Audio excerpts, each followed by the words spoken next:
السلام عليكم.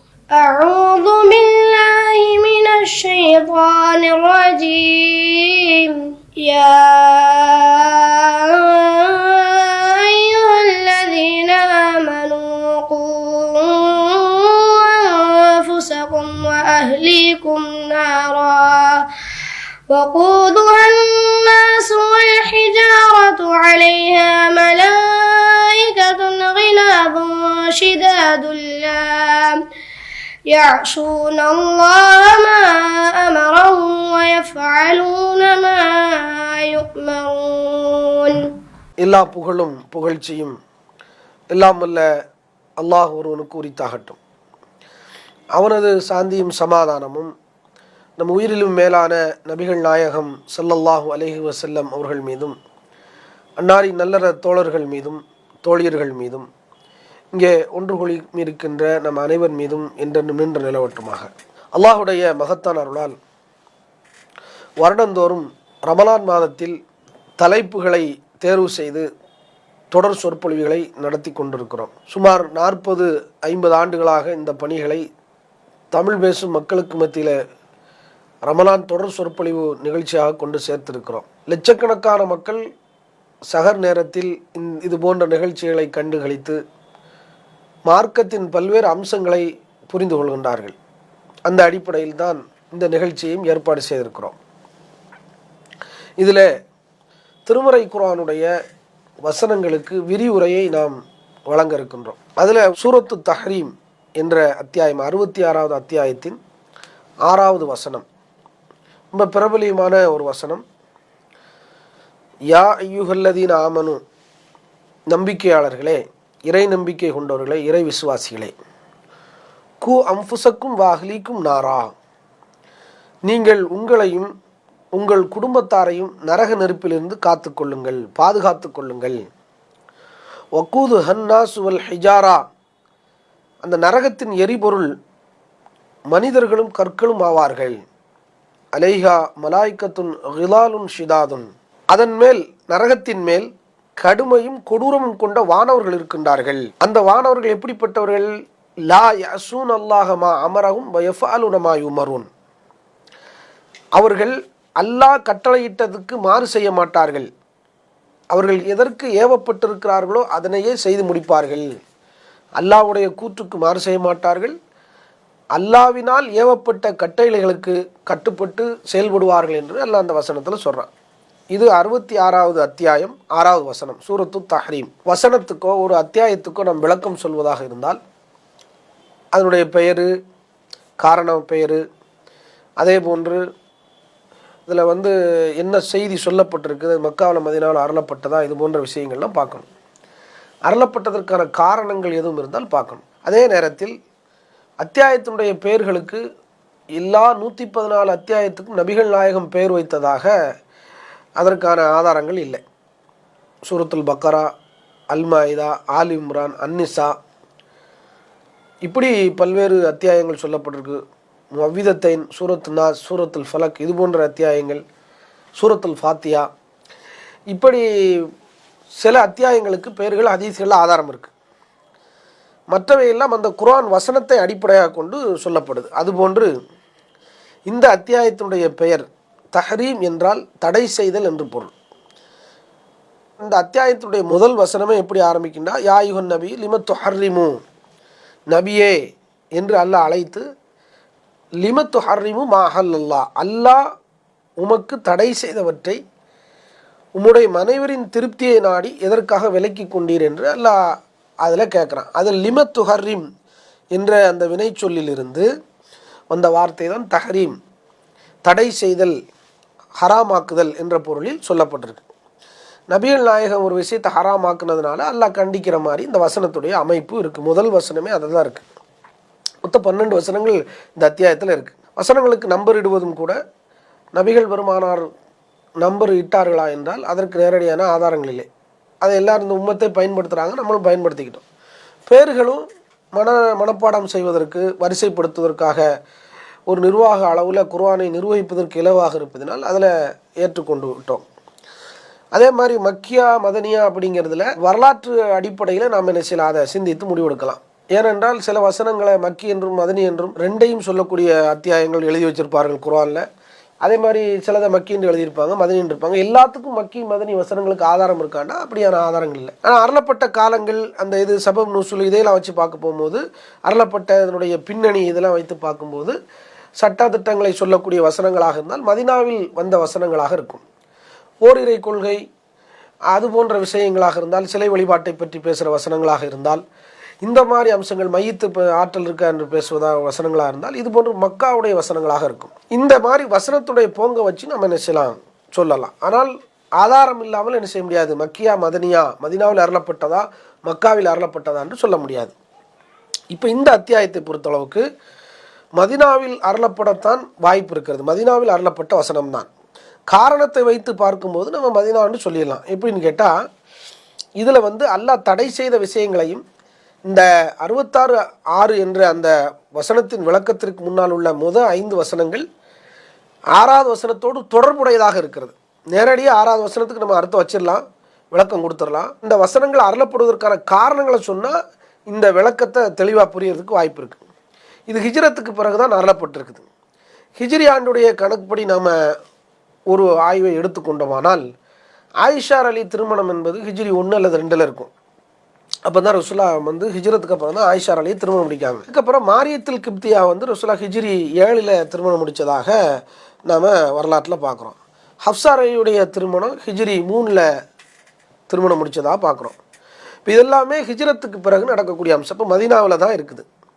ஏன்னு கேட்டால், மாரியத்தில் கிப்தியா அவங்களும் ஆயிஷா அலி அவர்களும் ஹப்ஸார் அலி அவர்களும் மேலே சொன்ன 5 வசனங்களுக்கான அருளப்பட்ட காரணத்தில் இடம் பெற்றிருக்கிறாங்க.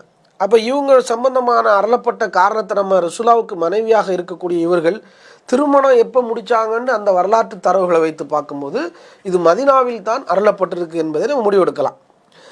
சரி, அருளப்பட்ட காரணம் என்ன? சபப் நுசூல் என்று சொல்லுவாங்க. இந்த வசனம் அருளப்பட்டதற்கான காரணம் இப்னு கசீரில் சொல்கிறாரு. நாம் இப்னு கசீர் என்பது தப்சீர் விரிவுரைய நூலாக இருந்தாலும் ஆதாரப்பூர்வமான செய்திகளாகத்தான் நம்ம ஏற்றுக்கொள்வோம். அந்த அடிப்படையில் ஆதாரப்பூர்வமாக 2 பதிவுகள் நமக்கு கிடைக்கும். அந்த அத்தியாயம் அருளப்பட்டதற்கான காரணம் ஒன்று என்னென்னு கேட்டால், எல்லாருக்கும் ஏற்கனவே அறிந்து வைத்திருக்கக்கூடிய தேன் ஹராம் என்ற சம்பவம். இதில் யாரெல்லாம் ஈடுபடுறாங்கன்னா, ரசூலாவுடைய மனைவி ஜைனப் பின் ஷக்ஷ், ரசூலாவுடைய மனைவி ஆயிஷா ரதியுல்லா அன்ஹா, ரசூலாவுடைய மனைவி ஹப்ஸா ரதியுல்லா அன்ஹா அவர்கள். இந்த 3 ஒரு தொடர்பாக வருது. சில அறிவிப்புகளில் வேறு பேர்கள் வருது, ரசூலாவுடைய மனைவிமார்கள். அப்போ இந்த சம்பவத்தை எடுத்து பார்த்தோம்னா, சஹீல் புகாரியில் நீங்கள் எடுத்து பார்த்தீங்கன்னா 4912, 5268, 6691, சஹீஹ் முஸ்லீமில் 2937, இன்னும் பல கிரந்தங்களில் பதிவு செய்யப்பட்டிருக்கு. புகாரில் 5627வது செய்தியை நம்ம எடுத்துக்கலாம். ஆயிஷா ரலியல்லாஹு அன்ஹா அறிவிக்கிறாங்க,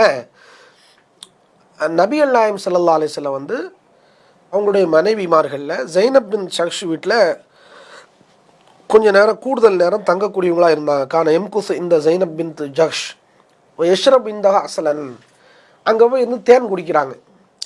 அப்போ இது என்ன ஆகுதுன்னா, ரசூலாவுடைய மனைவிமார்கள் பெரிய டீம், ஹதிஜா அலிக்கு பிறகு 2 டீமாக இருக்கிறாங்க, 11 மனைவிகள் இருக்காங்க. அப்படிங்க போகும்போது அதில் ஒரு பெரிய குரூப்பு ஆக செயல்படுதாங்க. இப்போ அதில் ஆயிஷா அலியும் ஹப்ஸா ரலியல்லாஹு அன்ஹா செய்கிறாங்கன்னா, ஒரு முடிவெடுத்து நம்ம வீட்டுக்கு யார் வீட்டுக்காவது வந்தாங்கன்னா ரசூல்லாவை பார்த்து நாம் என்ன செய்யணும், இன்னி அஜிது மின்க ரீஹ மகாஃபீர், நீங்கள் கருவேல மரத்துடைய பிசினை தின்றதுனால அந்த நாற்றை வருது உங்கள் வாயில் அப்படிங்க சொல்லிடணும். ஜைனப் பின் ஷக்ஷுடைய மனைவி வீட்டில் நீண்ட நேரம் இருந்து கொண்டு அங்கே தேன் குடிச்சிட்டு வர்றாங்க அப்படிங்கிற செய்தி தெரிந்து கொண்டு ரசூலாவுடைய மற்ற மனைவி உமருடைய மகள் ஹப்ஸா ரலியல்லாஹு அன்ஹா அவர்களும் அபூபக்கர் ரலியல்லாஹுடைய மகள் ஆயிஷா ரலியல்லாஹு அன்ஹா அவர்களும் இப்படி ஒரு திட்டம் போடுறாங்க, இந்த குறிப்பு. அப்போ இதை மாதிரி வர்றாங்க, எல்லா மனைவிட்டையும் சொல்லிடுறாங்க.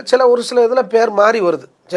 ஜைனப் என்பதற்கு பதிலாக மாரியத்துல் கிப்தியான்னு வருது. புகாரில் உள்ள செய்தியை நம்ம எடுத்துக்கிறோம், ஜைனப் பின் ஜக்ஷை எடுத்துக்கிறோம். இப்போ இதே மாதிரி சொல்லி வச்ச மாதிரி இவங்க பேசிக்கொண்டு ரசூலா வரும்போது அவங்க வீட்டில் ஒவ்வொரு மனைவி வீட்டில் ஒரு நாள் தங்குவாங்கல்ல, அந்த நாட்கள் வரும்போது இந்த மாதிரி இதை பழி வாங்கிறதுக்காக, அவங்க வீட்டில் ரொம்ப நேரம் இருக்கக்கூடாது என்பதற்காக சகக்கிளத்தி சண்டைப்பாங்க. அது மருவி சக்களத்தின் ஆகிப்போச்சு தமிழில். சகக்கிளத்தி என்றால் ஒரு கணவருக்கு வாக்கப்பட்ட இரண்டுக்கு மேற்பட்ட மனைவிகள் ஒரே அந்தஸ்தில் இருப்பவர்களுக்கு சொல்லப்படும். இந்த மாதிரி சகக்கிளத்தி சண்டை நடக்காங்க. அப்போ இவங்க என்ன செய்கிறாங்கன்னா இப்படி ஒரு திட்டம் போட்டு செஞ்சுருந்தாங்க. இப்போ ரசூல் ஸல்லல்லாஹு அலைஹி வஸல்லம் பார்க்குறேன், என்னடா எல்லாருமே ஒரே மாதிரி சொல்கிறாங்களே, இது வந்து ஆட்டை கழுதையாக்கின கதை தான் இது. தெருவில் நின்றுக்கிட்டு ஒருத்தன் திட்டம் போட்டு ஆட்டை திருடுவதற்காக களவாடுவதற்காக திட்டம் போட்டுக்கிடுவாங்களாம் 4 நண்பர்கள். ஒரு தெருவில் ஒருத்தன் நின்றுக்கிட்டு கட்டிங்களே ஆட்டை பிடிச்சிட்டு போகிறேங்கிறதுக்கு போல கழுதையை பிடிச்சிட்டு போகிறீங்கள அப்படின்னு கேட்பானான்.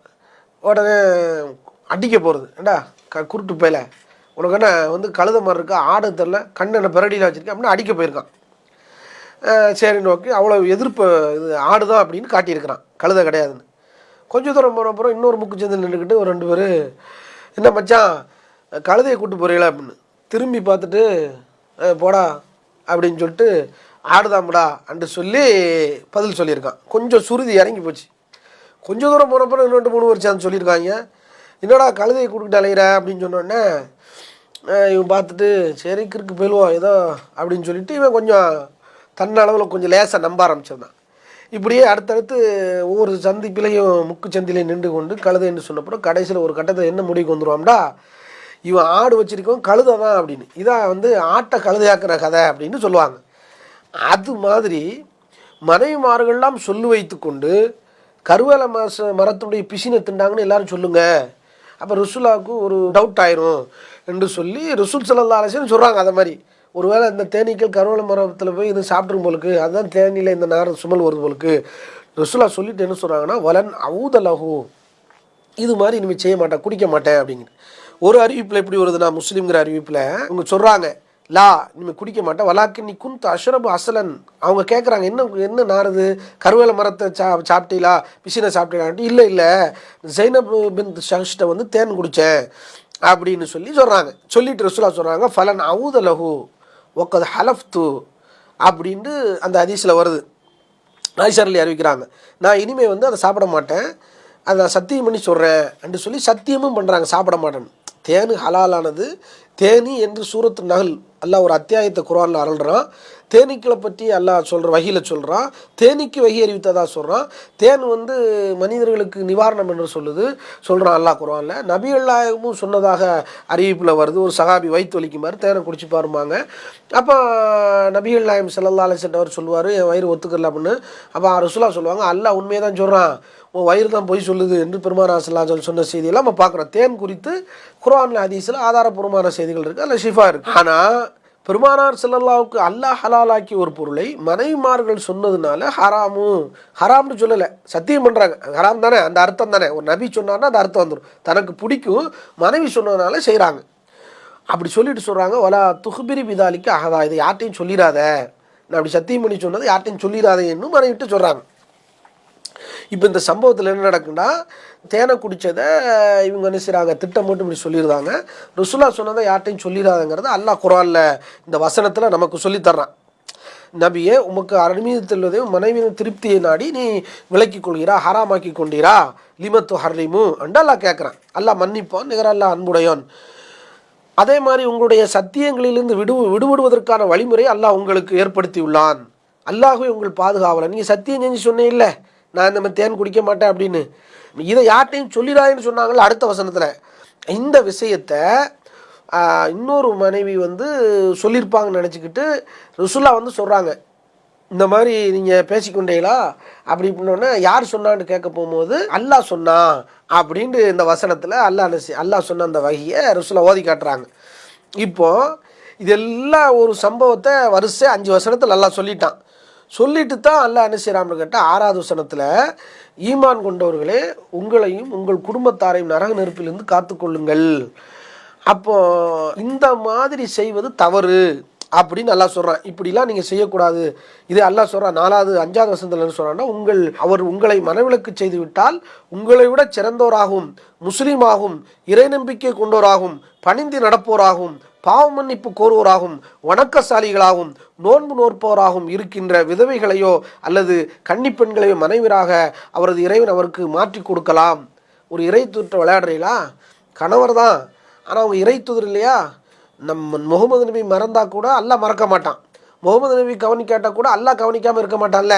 ஒமா கான ரப்புக்க நசியா, உமது இறைவன் மறப்பவனாக இல்லை. லா எல்லில் ரப்பி வலா என்சா என்று அல்லாஹ் இன்னொரு இடத்துல சொல்கிறான். இறைவன் எதையும் தவறவும் மாட்டான், மறக்கவும் மாட்டான். இதெல்லாம் மறந்து போச்சு. இது மனுஷன் அப்படித்தான். ஒரு கட்டத்தில் அப்படிலாம் ஈமான் கொஞ்சம் ஏறும். நபிகள் நாயகத்தின் மனைவியாக இருந்துக்கிட்டு இப்படி செஞ்சதுனால அல்லாஹ் விவாகரத்து அளவுக்கு பேசுகிறான். நீங்கள் சரிப்பட்டு வரலண்டா, சதி செயலில் ஈடுபட்டீர்களானால், இந்த மாதிரியான விஷயங்களை செய்வீங்கன்னா உங்களை மாற்றிட்டு விதவையை கன்னிப்பணியை நாங்கள் மாற்றி கொடுப்போம், வேற திருமணத்தை முடிப்போம்லாம் அல்லாஹ் குர்ஆனில் சொல்கிறான். இந்த எல்லா வசனத்துக்குமே விளக்கம் இருக்குது. இதெல்லாம் சொல்லிட்டு தான் அல்லாஹ் சொல்கிறான், நம்பிக்கையாளர்களை உங்களையும் உங்கள் குடும்பத்தாரையும் பாதுகாத்து கொள்ளுங்கள். அப்போ முதல்ல நபியுடைய குடும்பத்துக்கு தான் அந்த வசனம் பொருந்தும். நபி நீங்களும் பாதுகாத்து கொள்ளுங்கள், உங்கள் குடும்பத்தாரையும். எல்லா வசனம் பொருந்தும்ல, இந்த வசனம் நேரடியாக சொன்ன மாதிரி எடுக்கலாம். இது ஒரு சபபு நுசுல், அருளப்பட்டதற்கான காரணம். இது எல்லாருக்கும் தெரிஞ்சது. இன்னொரு காரணமும் இருக்குது, ஆதாரபூர்வமான செய்தி. அடிமை பெண்ணிடத்திலே தாம்பத்தியம் செய்ததாக ஒரு செய்தி வருது. அதில் மாரித்துல் கிப்தியா இப்னு கசீர் அலையெல்லாம் சொல்லி தர்றாங்க. இது எங்கே இருக்குன்னு கேட்டால் நசாயில் இருக்குது, சுனனுல் குப்ரா லில் பைஹைக்கில் இருக்குது, நசாயில் 3897வது செய்தியாக. அதுமாதிரி ஹாக்கி அல் முஸ்ததர்க் அல் சஹீஹின் லில் ஹாக்கிமுக்குரிய புத்தகத்தில் 3824ஆகவும் பைஹைக்கில் 15472வது செய்தியாகவும் பல்வேறு அறிவிப்புகளில் வருது.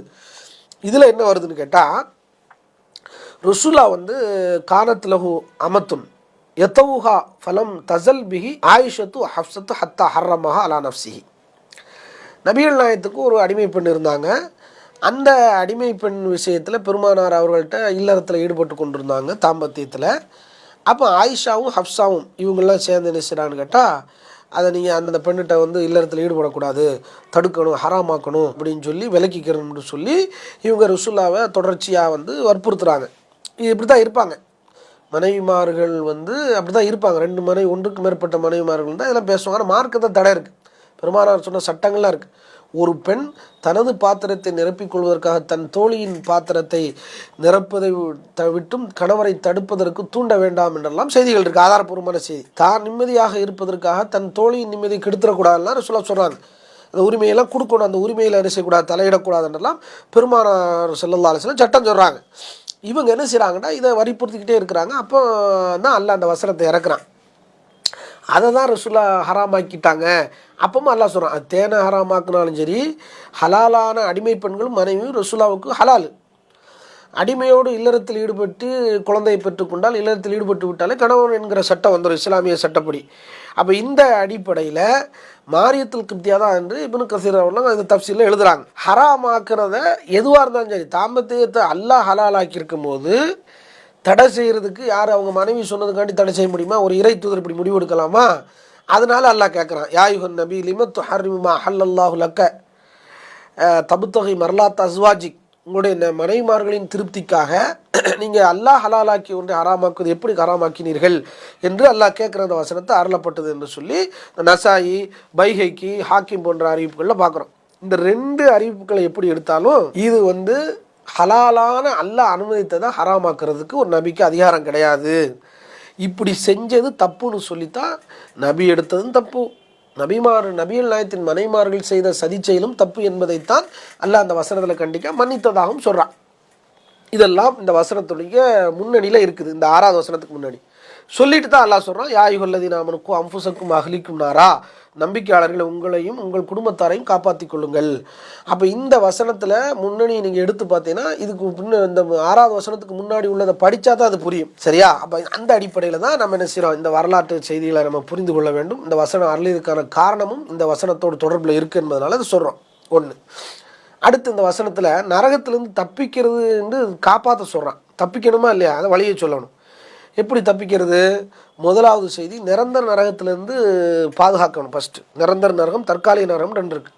நிரந்தரமான நரகத்திலேருந்து பாதுகாக்கிறதுக்கு நம்மளும் நம்ம குடும்பத்தையும் பாதுகாக்கிறதுக்கு என்ன வழின்னு கேட்டால், நாமளும் கொள்கையில் லா இலாஹ இல்லல்லாஹ் முஹம்மது ரசூலுல்லாஹ் என்ற இஸ்லாமிய கொள்கையில், அடிப்படை கொள்கையில் எந்த சமரசம் இல்லாமல் மிகச்சரியாக பின்பற்ற வேண்டும். வணக்கத்துக்குரியவன் அல்லாஹ்வை தவிர யாரும் இல்லை என்றால் அதில் நாம் சரியாக இருக்கணும். எந்த வகையான சிறுக்கும் வச்சிடக்கூடாது.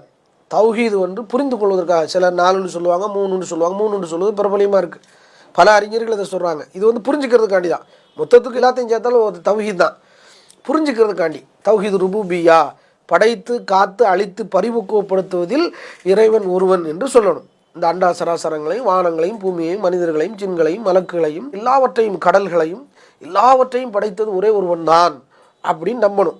இதெல்லாம் அழிப்பது ஒருத்தன் தான். இதெல்லாம் பரிபக்குவப்படுத்தி குறிப்பிட்ட காலக்கெடு வரைக்கும் நொறுங்காமல் சிதையாமல் கண்காணித்து பராமரிக்கின்றவன் ஒருவன் தான். எவன் படைத்தானோ அவன் தான் பராமரிக்கின்றான் அப்படின்னு நம்பணும். இதில் இறைவனுடைய படைப்புகளுக்கு எந்த தகுதியும் இல்லை, ஆற்றலும் இல்லைன்னு நம்பணும். இது இஸ்லாம் சொல்லுது. அலா லஹுல் குர்ஆனில் ஏராளமான இடத்துல இந்த தௌஹீத் அல்லாஹ் சொல்கிறான்.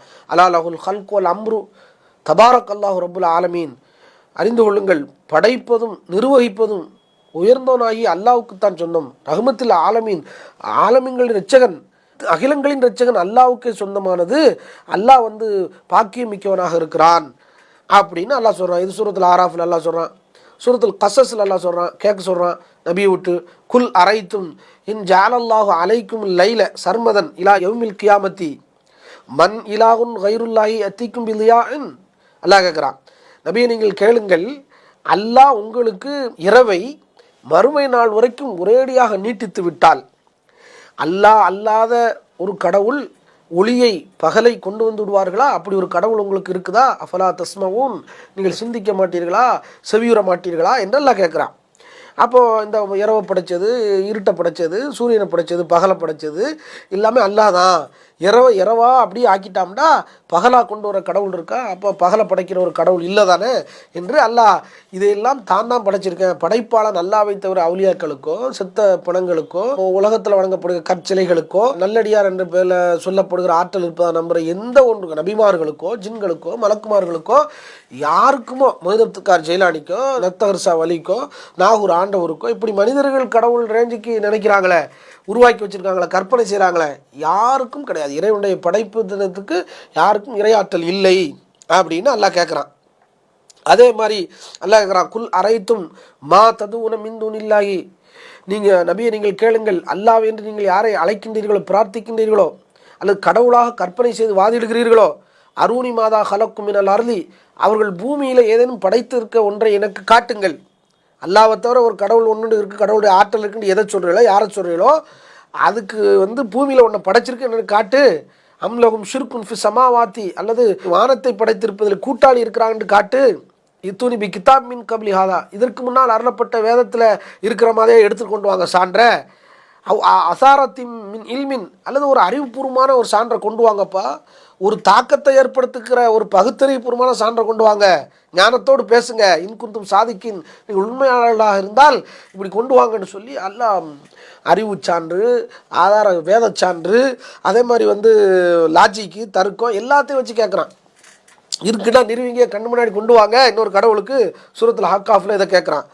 அப்படி அல்லாஹ் சொல்கிறான். அதே மாதிரி வணக்க வழிபாடுகளில் அல்லாஹ் ஒருநிலைப்படுத்தல், தௌஹீது உலூஹியாமாக, தொழுக நோம்பு சக்காத்து ஹஜ்ஜி ருக்கு சஜிதா செய்வது, சிரிப்பது, அழுவது, நிமிர்வது, குனிவது, எல்லாம் பேசுவது, பார்ப்பது எல்லாம் இறைவனுக்காக, இறைவன் படைத்த அத்தனையும் இறைவனுக்காக பணியை செய்வது தான் வணக்கம். பிறப்பு முதல் இறப்பு வரை இறை சட்டங்களை செயல்படுத்துவது வணக்கம். தூங்குறது வணக்கம், சிரிப்பது வணக்கம், அழுவது வணக்கம். ஒமா கலக்துல் ஜின்ன வல் இன்சா இல்ல அலை அபுதூனி, மனிதனையும் ஜின்னையும் என்னை வணங்குவதற்காக, எனக்கு அடிமையாகுவதற்காகவே தவிர நான் படைக்கவில்லை அவர்களை. அப்போ வணக்கம் என்றால், இபாதத் என்றால் அடிமையாவதல், சரணாகதி அடைதல். அல்லாவுக்காக எல்லாத்தையும் அல்லாட்ட சம்பூர்ணமாக சாயறது, அதுக்கு பிறகு தான் இபாதத். அது எல்லாம் தொழுகு நோம்பு சக்காத்தை பண்ணி பாட்டக்கூடாது. எல்லாம் சிரிக்கிறது அல்லாஹ்வுக்காண்டி தான், அழுவுறது அல்லாஹ்வுக்காண்டி தான், பேசுறது அல்லாஹ்வுக்காண்டி தான், பேசாமல் இருக்கிறது அல்லாஹ்வுக்காண்டி தான் என்கிற சரணாகதி இருக்குமானால் அந்த இபாதத் தான் செல்லும். அது அல்லாஹ்க்கு மட்டும்தான், வேறு யாருக்கும் கிடையாது. அல்லாஹ் சொல்கிறான், அப்துல்லாஹ் வலா துஷ்ரிக் பிஹி ஷையா, அல்லாஹ்வை வணங்குங்கள், அல்லாஹ்வுக்கு எதையும் கொண்டு இணை வைக்காதீர்கள், சூரத்து நிசா. அதே மாதிரி இப்படி வணக்க வழிபாடுகள் செய்கிறதெல்லாம் அல்லாஹ்வுக்கு தான், அல்லாஹ் தவிர யாரும் செய்யக்கூடாது. குர்ஆனில் ஹதீஸில் பல நூறு ஆதாரங்களை பார்க்கலாம். அதுக்கடுத்து தௌஹீது அஸ்மா உல்லாஹி வ சிஃபாத்தி, அல்லாஹ்வுடைய பேர்களையும் பண்புகளையும் ஆற்றல்களையும் அல்லாஹ்வுக்கு இருக்கிற மாதிரி இன்னொரு ஆளுக்கு இருக்குது, படைப்பு இனத்துக்கு இருக்குது, ஒரு தூசிக்கு இருக்குது, துரும்புக்கு இருக்குது, மரத்துக்கு இருக்குது, சூரியனுக்கு இருக்குது, சந்திரனுக்கு இருக்குது, மனிதர்களுக்கு செத்த நல்லடியார்களுக்கு இருக்குன்னு சொல்லி, நபிமார்களுக்கு இருக்குது, ஜின்களுக்கு இருக்குன்னா என்ன செய்யக்கூடாது, சொல்லிடக்கூடாது. யாருக்கும் இல்லை. அல்லாஹ்வுடைய ஆற்றல், அல்லாஹ்வுடைய பண்பு, அல்லாஹ்வுடைய பேர்கள் அல்லாஹ்வுக்கு மட்டுமே உரியது.